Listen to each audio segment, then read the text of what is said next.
Welcome, everyone, to Awaken the Possibilities. I'm your host, Terry Wildemann, and today we have an exciting, juicy show.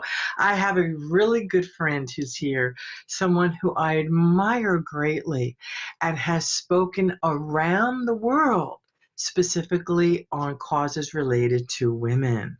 So I'd like to introduce my amazing guest, Pat Duckworth, and read her wonderful little bio, 150 words, read her bio, which will tell you a lot about where we're going to be going today.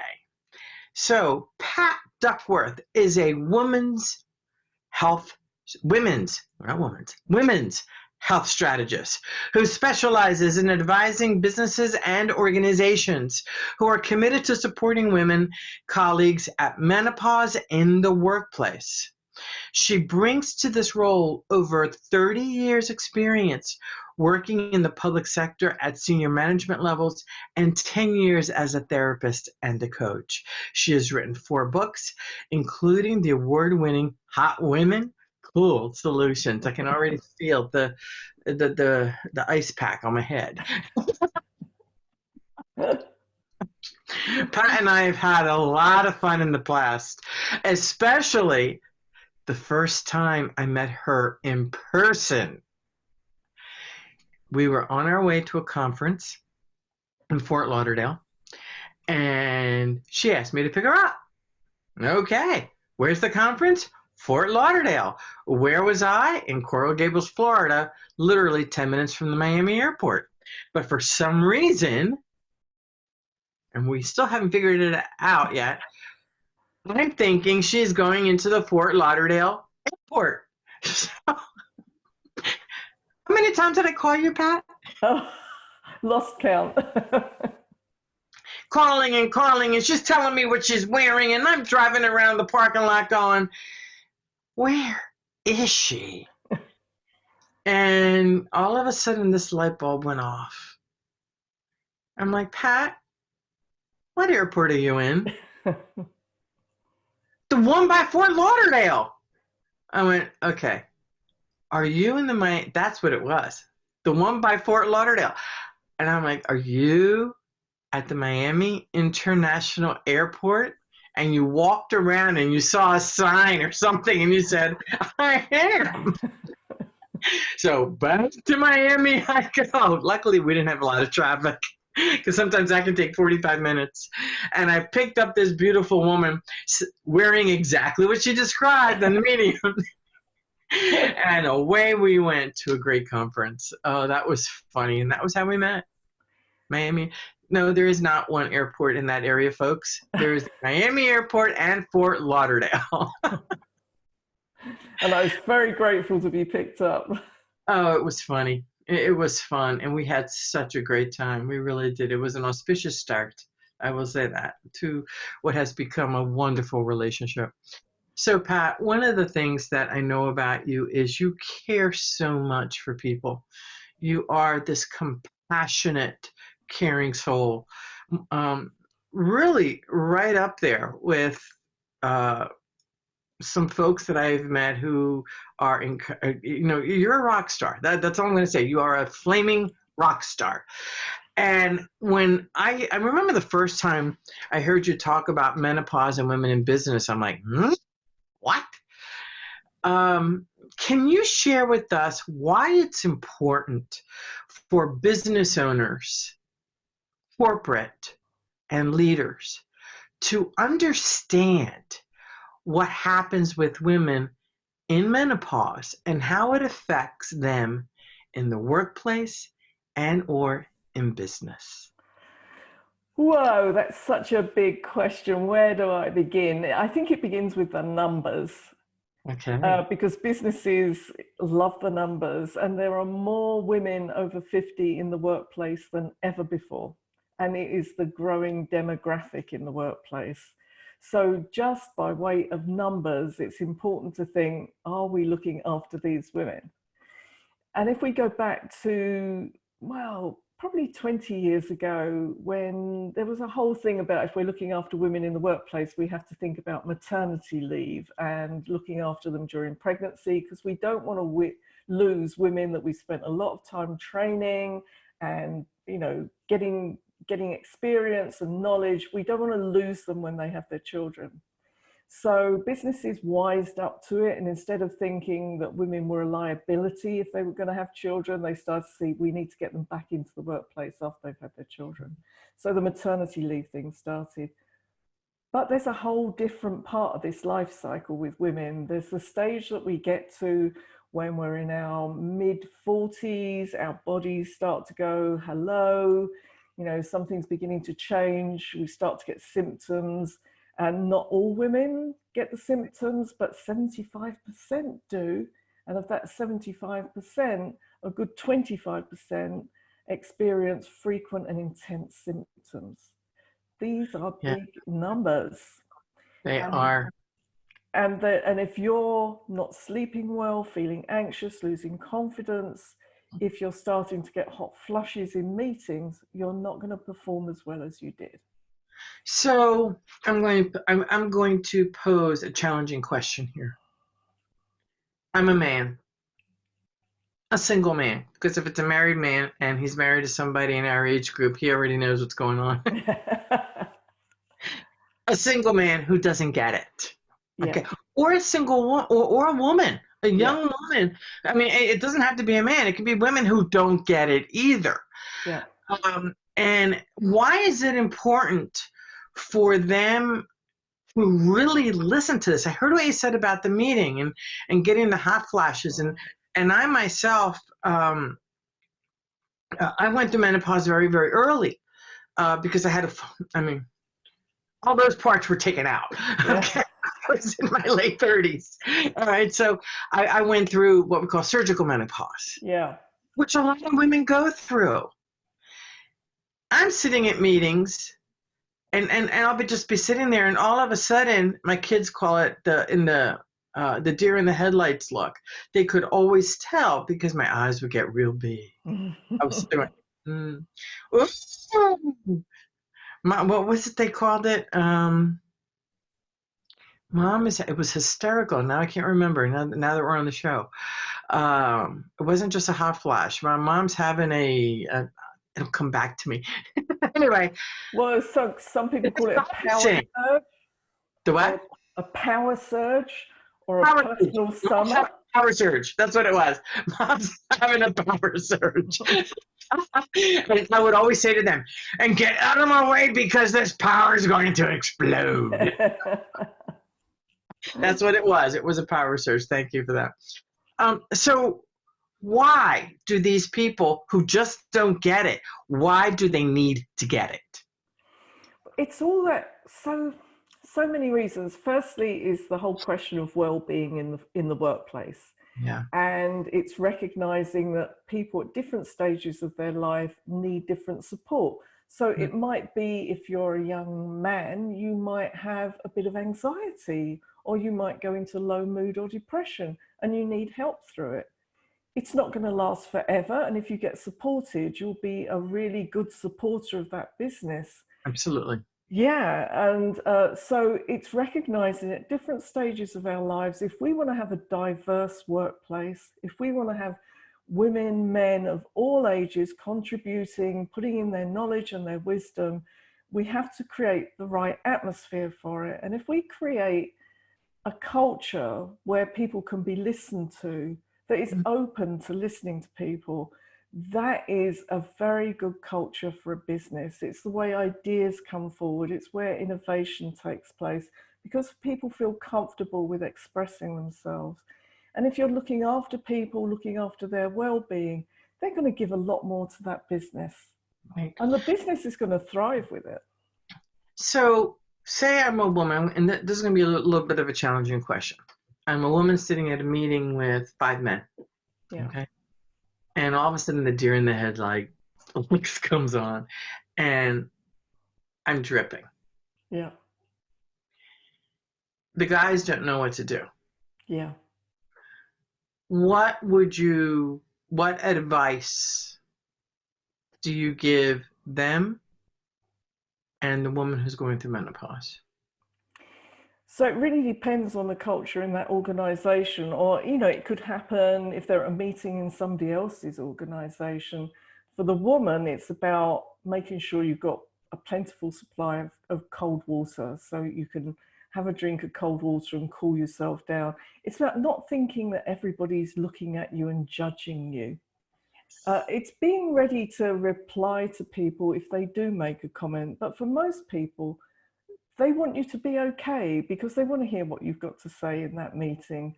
So for the men, it's just about not embarrassing the woman, but they might pour her a drink of water and pass it over.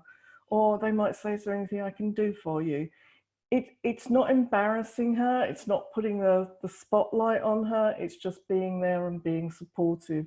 If you're in an organization that acknowledges all of this, it's so much easier to say, could you just excuse me for a moment? I just need to have a drink, or I just need to step outside for a moment. Simple. When that's the culture of the organization, it's fine. And let's not forget that some men get hot flushes. Yes, they do. Yes, they do. And they can get hot flashes from all kinds of physical challenges. Yeah. So they can get them. There's something called andropause, which is the male version of menopause, and it's just a reflection of what's going on with the hormones in their bodies as they go into that if I say the men are going into decline, you know what I mean? Their hormones are reducing, and so you can get hot flushes from it. Or they might just be, they might have some medical condition that gives rise to it. So we're human, we're not perfect. And it's about acknowledging each other as human beings and what we can do to support each other so we can all give our best. That's absolutely brilliant answer. And of course, it only takes a few minutes for the hot flash to hit. It hits you on the side of the head and you go through it and then you freeze. So and then you get really cold. Yeah. Well, particularly at night when it's duvet on, duvet off, duvet on, duvet off. Absolutely. That's my world. And I often say, I travel to Florida a lot, as you know, and I'll be walking through the streets when it gets, when it's really hot, and then a hot flash hits, and it's like, you got to be kidding me, God, really? But then when you're up north and it's freezing cold, where are the hot flashes, for crying out loud? So, one thing I would say, if you're a woman who experiences hot flushes and you're going into a meeting, don't have a cup of coffee before you go in there. Don't have a hot drink. Don't have a cookie. The caffeine, the sugar, they heat your system up. So be smart. Self-care, And that's the word, self-care. Yeah. Extreme self-care is critical because when we take care of ourselves first, it's not just about us. We are demonstrating, especially as leaders, as business owners, as business women, we are demonstrating to those around us the importance of caring for ourselves. And that's what leaders do. They take care of themselves first, because when they take care of themselves, they're there for everybody else. And they're setting a good example. They're good role models. This is what taking care of yourself looks like, so that the people that they're leading can learn from that example. If you're not taking care of yourself, how can you expect other people to do something good when they're looking at you and thinking, well, is she going to look down on me because I'm taking care of myself, because she's not doing it? Got to be a good role model. That is challenging when you have a manager or a senior person who doesn't take care of themselves.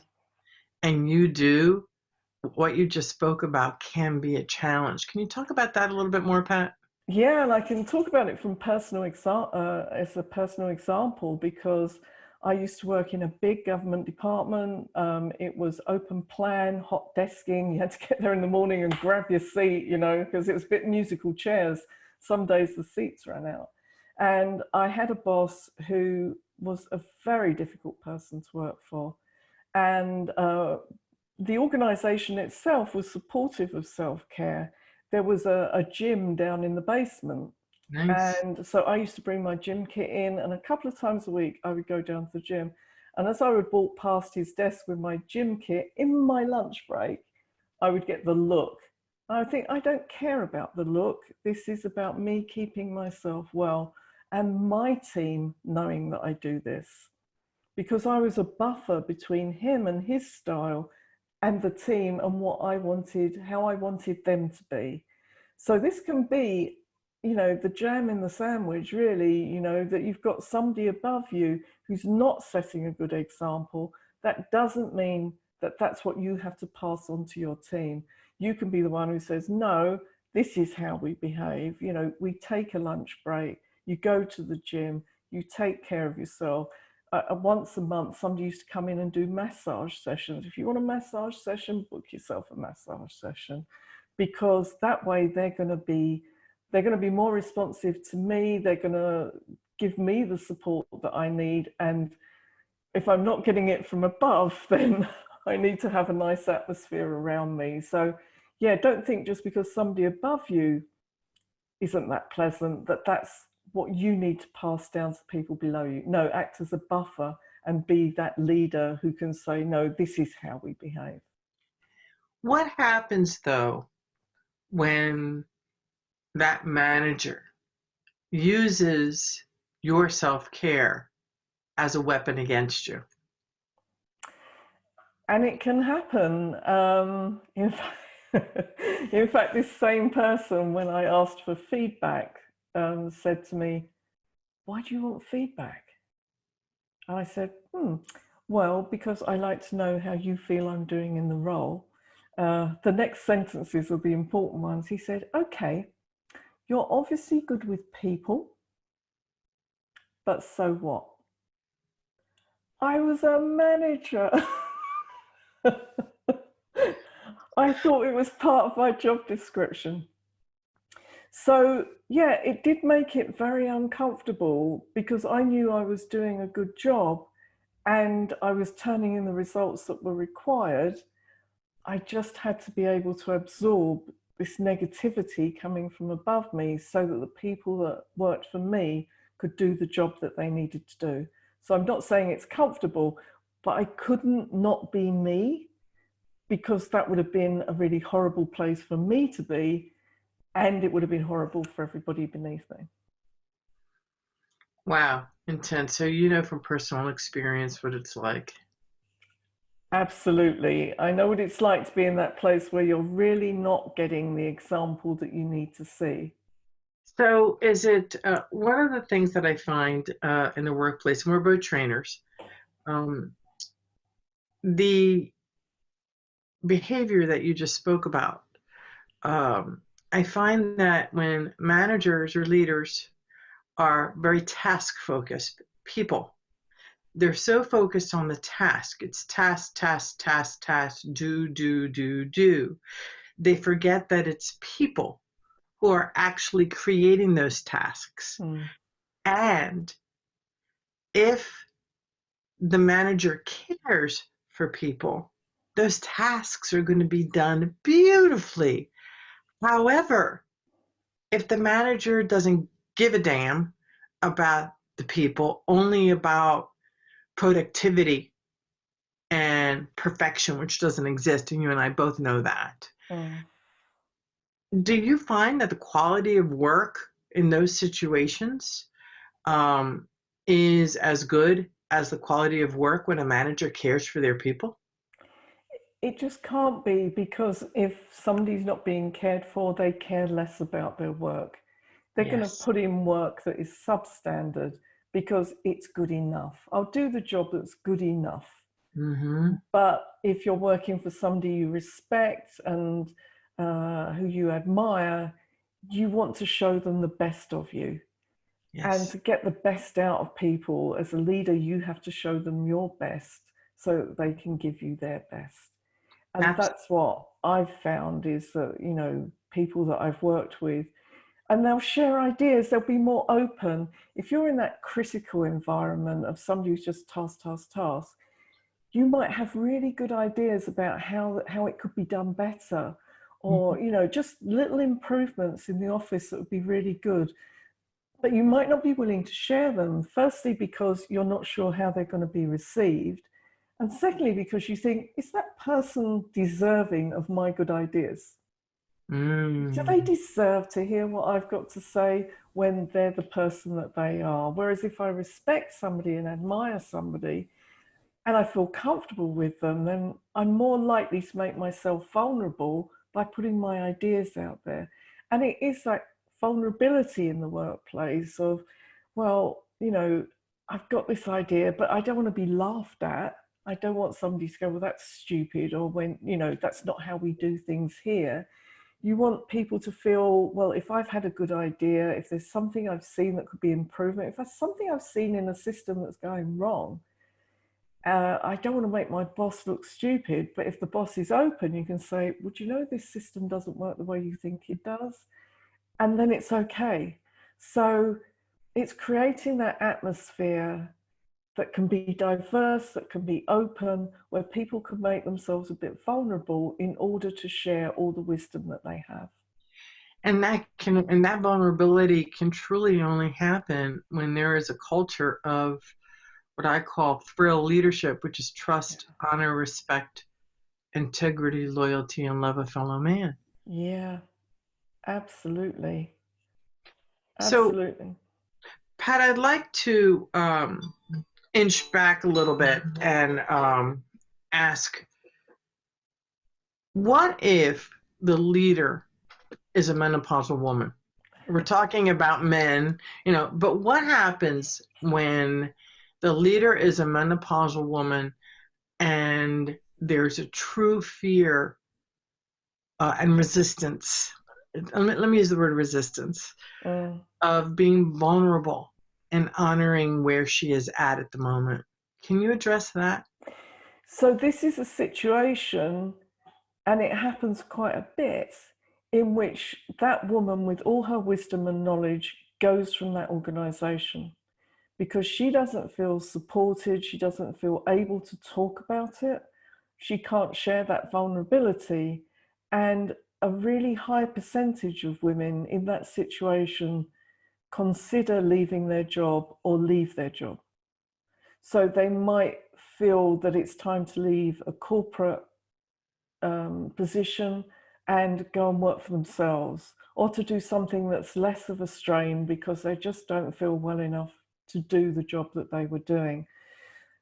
Also, I think, I'm going a little bit off topic here, but some of those women, they get to that point where they reach a tipping point and think, is this what I always wanted to do? Where am I now? And if I feel like this and the people around me aren't respectful, did I really want to do something else? And so a lot of women make that decision to jump ship and go and do something completely different. And it might be, a new career. So it might be setting up for themselves, becoming an entrepreneur. It might be something community-based or charity-based, because they actually want to fulfill a purpose that they haven't been able to fulfill through their job. So I'm going to shift a tiny bit, and that was very much that comment was perfect. Western society looks at menopause, looks at older women who are going through menopause. They tend to look down on them. Whereas our indigenous cultures look at women who've gone through menopause. They revere them, and they call them wise women. Thus, the crone ceremonies, the word crone comes from the word crown. So when you really think about it, those women who have gone through menopause, when they go through a croning, quote unquote, ceremony, they're being crowned for their wisdom. What do you think it's going to take for us as wise women, when we reach that point, to be able to own it and understand that these career shifts, you were talking about the possibility of a career shift, going into business for yourself, going into a different career. And some people say, well, I'm just going to retire. I don't like to use the word retire. I like re-inspire. you're doing something that re-inspires you, where you take all of that wisdom with you to elevate yourself, your customers, your family, and the people around you. So I'm curious, Pat, about your perspective on the different cultures and addressing the wise women that walk among us. Yeah, I think this is something that's been neglected. We think about menopause as just a very short period of time.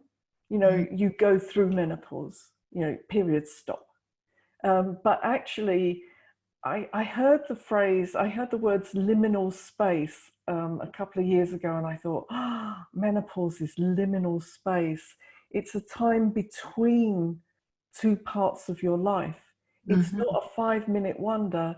This is a period of time where you can start to acknowledge that time has passed, that you've reached a new stage of your life. When you were a teenager, you were going through a massive change, but whatever, you're a teenager.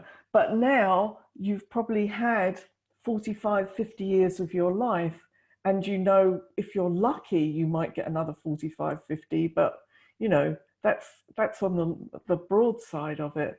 And now you've got this chance, as your body's changing, as your hormones are changing, as your actual identity of yourself. So you've gone from being this fertility goddess into the wise woman. And there is some loss that's associated in that space, the loss of that role, but there's a lot to be gained from the other side of it. So accepting that this is a time of change, that it's not just 5 minutes, it might be 5 or 10 years that you're going through this time, and reassessing who you are, what your identity is on the other side of this. And that's a really crucial point. If I've had children and they don't need me as much anymore, take a moment. Oh, welcome back. Sorry about that. Yours truly had this little coughing spell come over me because Pat said a few things and my body reacted. And this, by the way, if anything like this ever happens to you, please know that the body knows before the brain does. The body knows before the brain does. And we cut after I couldn't keep going because I had to, first of all, clear it out. I couldn't keep talking. And she was able to ask some powerful words, powerful questions that allowed me to figure out why I was responding so intensely to the questions that she was asking. And it's really important because we as women who are going through menopause, this is a powerful time for us to make certain decisions that are going to affect a lot of people in our lives. So Pat, you did an amazing job talking me through that because that hit out of nowhere. And you had mentioned something about you were feeling the shift. Can you talk more about that? Yeah, so as I was talking about it, I could feel the power of what I was saying about this stage of life being so transformational, that it's not just any other period of your life, this liminal space where something is changing. And that I could feel the power of it as I was talking about it. And then you started to respond to it and started to cough, and something needed to come out. There were words that needed to come out, and that's what we were able to explore. So it really started with me talking about this change of identity, the identity that you had before you went into menopause of being a fertility goddess and, having all of that younger stuff going on and being a carer to your children. And then the other side of it, who are you? What is your identity, that side? What does it mean to be the wise woman? And there are so many negative words associated with it, but it's finding the power in it, because we're one of only 2 species that have a menopause. There's us and 2 species of whales. That's it. And so it's whales? Yes, whales. Really? And because it's felt that there's a survival premium around having females who aren't reproductive, who are the grandmothers. And the grandmothers have the experience, the wisdom of their lives to be able to support the next generation coming through. And if you look at the way whales live their lives, they live it in those pods, with grandmother whales being with the mothers and the baby whales.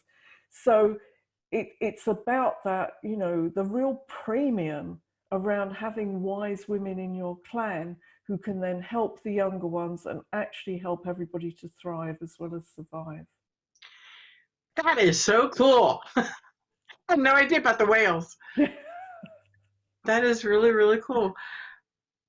The thing is, though, Pat, do you not think that it has to do with our culture and as we look at aging women? I mean, so many companies, and aging men also, so many companies have just tossed people aside because of the fear of them getting sick or this and that. You know, it breaks my heart to see that, because these people have such wisdom to offer. What are your thoughts on that? So I think we have a responsibility ourselves, as we've talked about, to do the self-care and to keep ourselves well. People can get ill at any stage in their lives. It's not their fault. But we need to take our own personal responsibility for keeping ourselves well, for keeping ourselves in that space of growth rather than fear. You know, as you get older, if you go into fear and contraction, you're not going to be attractive to employers. If you stay in growth, so you're always looking to develop and to develop your ideas, and I'm going to keep saying your wisdom and your knowledge, you're a really valuable resource. And if an employer ignores that, well, you know, that is kind of their problem, because you can take that outside of that business and develop your own business. So I think it's partly the responsibility of the organizations to recognize, to look at the research around diversity and why it's so important. And there's a responsibility on ourselves to keep ourselves well, to keep ourselves in growth and development, so that we are such a valuable resource to ourselves and to others that we don't get overlooked. Well, Pat, this has been a phenomenal interview. I always adore interviewing you. You know, this is my third podcast. You've been a guest on all three of them, and you are just a delight and a wealth of information. I just want to thank you so much for being here and sharing your wisdom with the Awaken the Possibilities audience. Can you tell us, did you bring a free gift for the audience? Well, if you go to, so my first book about menopause was called Hot Women Cool Solutions, and there's a hotwomencoolsolutions.com website, and there's a whole bunch of free gifts there. There is a sign up on the right-hand side of the screen. There's things to do with becoming an entrepreneur. There's lots of recordings to help you deal with the hot flushes and the weight gain. And, you know, as a hypnotherapist, as one of the modalities that I use, there's some lovely visualizations that just go and grab them. Brilliant. Thank you so much. You are so caring and loving and so wise. I'm embracing the wise woman. And what would you say to what is the last thing you'd like to leave with your audience that you would say to your younger self? Firstly, I would thank her so much, because she set that platform for me to be able to do what I'm doing now. So I would just like to say a really big thank you to her for the work that she did, for the education, for the development that she did, that's allowed me to be the woman I am today. So my biggest message back to her is thank you so much. There you go. Thank you, Pat. And to the Awaken the Possibilities audience, thank you so much for being here. It is my joy and my pleasure to be able to bring you amazing people like Pat Duckworth, to be able to share their knowledge and their wisdom to help you awaken the possibilities in your life and your business. I'm your host, Terry Wildemann, and I look forward to seeing you next time. To your success.